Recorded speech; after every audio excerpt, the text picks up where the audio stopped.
नमस्ते, मैं doctor Neha Singh, blood transfusion officer, AIIMS में प्लाज्मा थेरेपी की प्रिंसिपल इन्वेस्टिगेटर भी रह चुकी हूँ।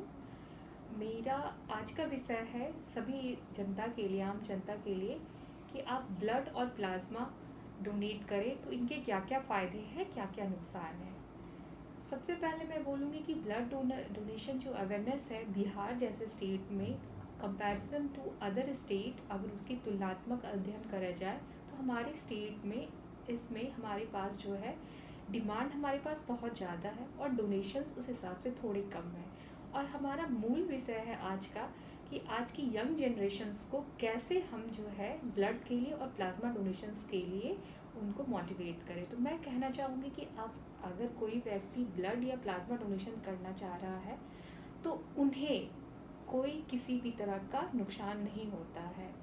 सबसे पहले ब्लड डोनेशंस की बात करते हैं। ब्लड डोनेशंस इंडिया में जो है 18 टू 65 ईयर्स जो कोई भी व्यक्ति कर सकता है। कुछ उसके स्पेसिफिक जांच होती है ब्लड बैंक सेंटर में, जैसे कि हीमोग्लोबिन, वेट, हाइट, ये सब जांचें होती है। सामान्यतः ये देखा जाता है कि ब्लड देने वाला व्यक्ति का हीमोग्लोबिन 12.5 ग्राम पर डीएल होना चाहिए, वेट जो है 50 केजी से ज़्यादा होना चाहिए और वो पूरी तरह स्वस्थ हो। अगर किसी व्यक्ति ने कोई हाल फिलहाल में कोई वैक्सीनेशंस लिया है तो ऐसे व्यक्ति में अभी जैसे कि कोविड का टाइम है, वैक्सीनेशन के का मतलब लोग करा रहे हैं, तो वो लोग पूछते हैं कि वो ब्लड दे या ना दे। तो हमेशा ये बात याद रखिए कि अगर आप कोई भी वैक्सीन लेते हैं तो 14 दिन से लेकर 1 मंथ के बाद आप जो है ब्लड दे सकते हैं, ब्लड या प्लाज्मा दे सकते हैं। तो वैक्सीनेशन जो है किसी भी तरह के डोनेशंस कार्य को बाधा नहीं पहुंचाता है। सही, अगर आप ब्लड डोनेशंस की ये बात होती है कि दिया हुआ व्यक्ति प्रत्येक 3 मंथ में के बाद में ब्लड दे सकता है, वहीं एक फीमेल 4 मंथ के बाद दे सकती है।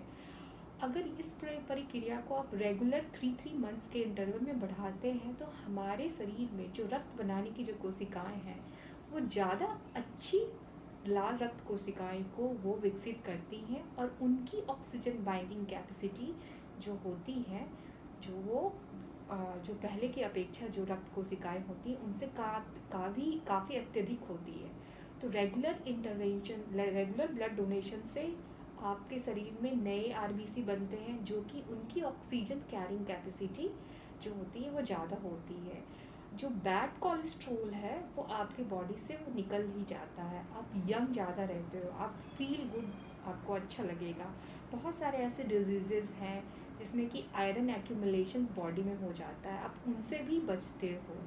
इसके अलावा कि ब्लड देने से देखा जाता है कि साइंटिस्ट ने देखा है कि अगर आप रेगुलर इंटरवल में ब्लड डोनेशंस करते हो तो हमारे बॉडी में सेरोटोनिन और अच्छे एड्रेनलिन जैसे हार्मोन उनका सिक्रीशंस होता है जो कि हमें वो स्टे यंग रखने में जो वो काफ़ी फ़ायदा करते हैं। इसके अलावा बहुत सारे ऐसे लाइफ है जो कि वो ब्लड डिपेंडेंट ही होती है, जैसे sickle cell anaemia, thalassaemia, other haemoglobinopathies, coagulation disorder. तो इन सब केसेस में इनकी लाइफ जो होती है पूरा कम्प्लीटली ब्लड डिपेंडेंट होती है। तो अगर ऐसे में अगर यूथ अगर फॉरवर्ड अगर आते हैं, ब्लड डोनेशन करते हैं तो उनको बहुत सहयोग मिलेगा। हम हेल्दी इसलिए हैं ताकि किसी की मदद कर पाएँ, ये सोच एक अगर हम रखते हैं तो बहुत ही फ़ायदा होगा। और वैसे भी अगर हम ब्लड नहीं देते हैं तो हमारे शरीर में जो ब्लड नॉर्मल जो सामान्य ब्लड है 120 डेज 100 से 120 के दिन में वो नष्ट ही हो जाता है। तो मेरा ख्याल से कि अगर फ़ायदे लेने की है कि अगर आप डोनेशंस करते हैं तो अच्छे आरबीसी अगर चाहते हैं अपने आपके बॉडी में वो डेवलप हो तो आप बिल्कुल ध्यान से हर 3 महीने पे ब्लड डोनेशंस करें। और भी इसके बहुत फ़ायदे हैं, आपकी कंप्लीट जांच हो जाती है आप कितने स्वस्थ हैं। अगर कुछ दिक्कत है तो उसका उपचार भी जो होता है, प्रिवेंशन, उसको शुरुआत हो जा सकता है। आप बोलते हैं किसी भी समस्या को कोई भी प्रॉब्लम को अगर पहले ही अगर पता चल जाए तो उसको रोकना ज़्यादा आसान हो जाता है। तो ये तो हमारे नॉर्मल ब्लड डोनेशंस की बातें थी। अब रहा प्लाज्मा। प्लाज्मा जो होता है ब्लड के साथ एक जो वाइट तरह का वाइट टू येलोइश द्रव्य होता है। अभी कोविड का टाइम चल रहा है तो लोग प्लाज्मा थेरेपी, बहुत सारी थेरेपी जो है प्लान वे में है, जैसे कि प्लाज्मा थेरेपी है, रेमडेसिविर है, टोसिलिजुमैब है। ये सब थेरेपी जो है मॉडरेट पेशेंट्स में यूज़ की जा रही है। अब प्लाज्मा का कब उपयोग करना चाहिए? प्लाज्मा थेरेपी तभी संभव है जब पेशेंट को मॉडरेट जैसे सिम्टम, जैसे ऑक्सीजन सैचुरेशंस अगर उनका more than 90 less than 90% fall कर रहा है, रिस्पिरेटरी रेट मोर देन 26 हो रहा है, ये दोनों चीज़ अगर हैं और पॉजिटिव RT-PCR रिपोर्ट के अगर 7 दिन के अंदर उनको सिम्टम्स के अंदर अगर प्लाज्मा उनको दिया जाए तो ऐसे व्यक्ति को बचाया जा सकता है। अब प्लाज्मा के अंदर वैसा क्या होता है? प्लाज्मा के अंदर जो होता है, कोई भी एक नया इन्फेक्शन अगर हम कैरी करते हैं तो एक एंटीबॉडी उसके अंदर जनरेट होता है। What is antibody? ये एक फाइटिंग कैपेसिटी होती है। सपोज़ हम कोई वायरल इन्फेक्शन हमें हो जाता है तो हमारी बॉडी में 4 से 5 दिन के अंदर जो है एक फाइटिंग कैपेसिटी जो होती है बॉडी खुद से ही जनरेट कर देती है और इस एंटीबॉडी से हम उससे लड़ने में कामयाब हो जाते हैं। तो देखा गया है, बहुत सारे रिसर्च से देखा गया है, जैसे कि इबोला और सार्स वायरस के अर्लियर में देखा गया है कि अगर हम 7 दिन के अंदर अगर ऐसे व्यक्ति जिनकी कंडीशंस मॉडरेट से लेकर सीवियर की तरफ जा रहे हैं, वैसे में अगर उनमें प्लाज्मा थेरेपी की जाए तो उनको उनकी जो है मोर्टेलिटी उनको बचाया जा सकता है जल्दी, और जल्दी वो हॉस्पिटल से डिस्चार्ज होते हैं।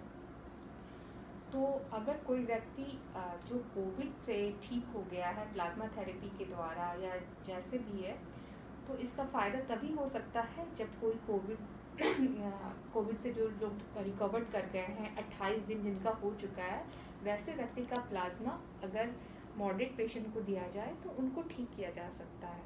अब रही बात कि प्लाज्मा थेरेपी में कौन कौन से डोनर जो है इस थेरेपी में आ सकते हैं, डोनेशंस कौन कौन से लोग करा सकते हैं। सबसे पहले मैंने अभी बताया कि रिकवर्ड पर्सन जिन्होंने कंप्लीट कर रखा है 28 दिन।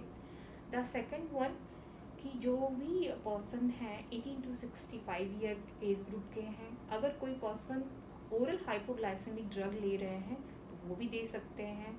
अगर पेशेंट जो है हाइपरटेंशन की दवा, थायराइड की दवा खा रहे हैं वो भी प्लाज्मा दे सकते हैं।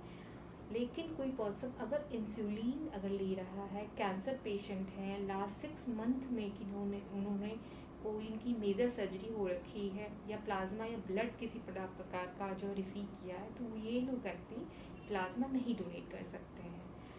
और अब इनके क्या फ़ायदे हैं? प्लाज्मा थेरेपी में जो प्लाज्मा डोनर जो होता है उनको 45 मिनट्स में ये प्लाज्मा डोनेशन हो जाता है। एक स्पेशलाइज्ड मशीन होती है जो कि बस प्लाज्मा आपका निकालती है और 20 से 25 ml जो है नॉर्मल ब्लड निकालती है। आपका कोई नुकसान नहीं होता है। दिया हुआ प्लाज्मा आपकी बॉडी में जो होता है वो 42 आवर्स के बाद जो नॉर्मल एंटीबॉडी उससे भी ज़्यादा एंटीबॉडी डेवलप आपकी बॉडी कर देती है। तो आपने कोई भी नुकसान नहीं कर रहे हैं अगर आप प्लाज्मा डोनेशंस कर रहे हैं। और 15 दिन के बाद आप पुनः जो है फिर से प्लाज्मा डोनेट कर सकते हैं। महिलाएं जो हैं जो माँ बन चुकी हैं वो प्लाज्मा नहीं दे सकती है, क्योंकि एक बार माँ बनने में बॉडी में एक HLA चेंजेस आता है, HLA एंटीजन बॉडी में वो बन जाता है, जो कि अगर इनका प्लाज्मा किसी को ट्रांसफ्यूज़ किया जाए तो किसी भी व्यक्ति को जो है लंग के प्रॉब्लम को बढ़ सकते हैं। सो जो भी पर्सन जो भी फीमेल माँ बन चुकी है उनका प्लाज्मा नहीं लिया जा सकता है। इसके अलावा जो भी क्वेरीज़ है आप हमसे निसंदेह पूछ सकते हैं। और सबसे अच्छी बात है, एम्स में अब तक, एम्स पटना में अब तक 750 से भी ज़्यादा लोगों ने प्लाज्मा डोनेट किया है। अभी तक दिए हुए डोनर्स में किसी भी तरह का कोई नुकसान नहीं देखा गया है। तो मेरा अनुरोध है सभी कोविड रिकवर्ड कोविड वॉरियर्स से और नॉर्मल यंग पर्सन से, आप या तो आप जो है ब्लड डोनेशंस करिए पास के ब्लड बैंक में जाके, या अगर आप स्वस्थ हो चुके हैं, कोविड को हरा चुके हैं, तो आप प्लाज्मा भी दे सकते हैं। धन्यवाद।